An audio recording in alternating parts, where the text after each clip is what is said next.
गिलगित बल्तिस्तान में लैंडस्लाइडिंग के बाइस दो जर्मन खवातीन कोहे पैमा होशले वैली में फंस गई हैं। तर्जुमान गिलगित बल्तिस्तान हुकूमत के मुताबिक थाई लैंडस्लाइडिंग की जद में आकर एक जर्मन कोहे पैमा जख्मी भी हुई।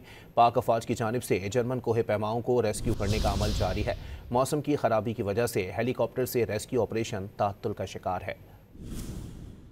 गिलगित बल्तिस्तान में लैंडस्लाइडिंग के बाइस दो जर्मन खवातीन कोहे पैमा होशले वैली में फंस गई हैं। तर्जुमान गिलगित बल्तिस्तान हुकूमत के मुताबिक थाई लैंडस्लाइडिंग की जद में आकर एक जर्मन कोहे पैमा जख्मी भी हुई।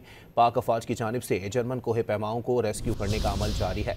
मौसम की खराबी की वजह से हेलीकॉप्टर से रेस्क्यू ऑपरेशन ताअत्तुल का शिकार है।